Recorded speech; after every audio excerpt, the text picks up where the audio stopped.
توشاخانه 2 کیس کې د عمران خان ضمانت منظوریدو نه پس عمران خان ډیر وخت اوس په جیل کې ساتل ناممکن شوی دی.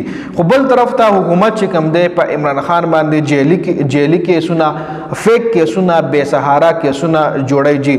په عمران خان باندې یو بل کیس جوړ شوی دی. دا کیس پیتانا نیو ټاون راولپنډي کې جوړ شوی دی چې په 28 ستمبر د پی ټی آی یو احتجاج د غي مقدمه هم په عمران خان باندې در شوی دا. په دغه مقدمه کې په عمران خان باندې دا داوا ده چې په 28 ستمبر 2024 د پی ټی آی احتجاج او په دغه احتجاج کې پی ټی آی جلاو کړی دی، غیراو کړی دی، پتراو کړی دی او پولیسو سره مزاحمت هم کړی دی، سرکاري املاکو ته نقصان هم رسول دی.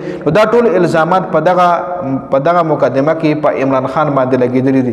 دا خبره نوٹ کړئ په 28 ستمبر 2024 باندې د پی ټی آی احتجاج دوران دا مقدمه په کپتان جوړه شوې ده. خو بل طرف ته که تاسو ګورئ عمران خان په 5 اگست 2023 باندې گرفتار شوی دی او د دې مقدمه په 28 ستمبر 2024 باندې جوړه شوې ده. 28 ستمبر 2024 کپتان په 2023 کې گرفتار شوی دی او مقدمه په 2024 جوړه شوې ده. لکه داسې بې سهارا کیسونه اوس مسلم لیگ نون حکومت په عمران خان باندې جوړی جی. نو دې کې څنګه لکه یو کس موجود نه وي هغه په جیل کې وي نو بیا څنګه هغه په یو مقدمه کې نامزد کیږي. پرون چې کله توشاخانه 2 کیس کې د عمران خان ضمانت منظور شو نو په دې کیس کې د عمران خان گرفتاری اچولې شوې ده.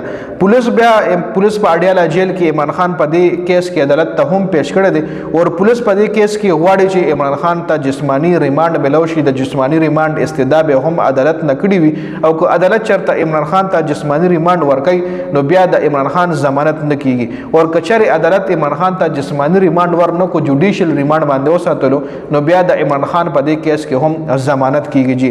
دینه علاوه د 9 مئی اتو مقدمو کې د عمران خان گرفتاری نه د اچولې شوی ځکه کچره دغه کیسونو کې د عمران خان گرفتاری واچول شو نو بیا عمران خان به اډیاله جیل نه کوټ لکپت جیل ته منتقل کیږي او حکومت دا نه غواړي چې عمران خان د اډیاله جیل نه بل جیل ته منتقل شي ځکه اډیاله جیل کې د عمران خان د لپاره چې کم ټول دی بندوبستونه کړي دي هغه په اډیاله جیل کې دی پوره کړي دي.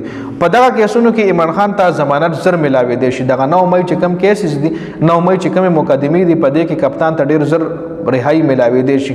حکومت سره کوګوري کیسونه هم ختم شوي دي په عمران خان باندې. دا ټایم دی بے سهارا کیسونه داسې کیسونه چې کې عمران خان انوالو هم نوي او اسې ډیلی ټیکټس په هم په دې کیس کې استعماليږي او عمران خان نور ټایم ته هم جیل کې ساتل دی غواړي. خو بل طرف ته دی په ترکمه داسې بے سهارا کیسونه جوړي عمران خان ډیر ټایم لدی په جیل کې نشي ساتلې. بل طرف ته د پی ټی آی ټول انحصار چې کوم دی هغه په 24 نومبر احتجاج دی.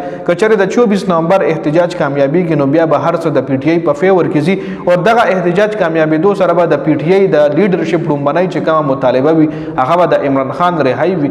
عمران خان رهایی نه پس په دغه درې مطالبه حکومت مخې لکېدي چې موږ خپل منډیټ واپس راکړو. یو غټه مطالبه بداوي چې پاکستان کې د آئین بالادستی وشي او د دای چې کم 26 وی آئینی ترمیم کړي دا واپس کړل شي دا ختم کړل شي. او درېمه غټه مطالبه به د پی ټی آی دا وی چې د پی ټی آی څومره لیډرشپ یا کارکونان په جیلونو کې دي ایله د زر تر زر رهایی ملو شي. نو په دې ویډیو کې دا اپډیټ شو. د ویډیو کتلو زیاته مننه. والسلام.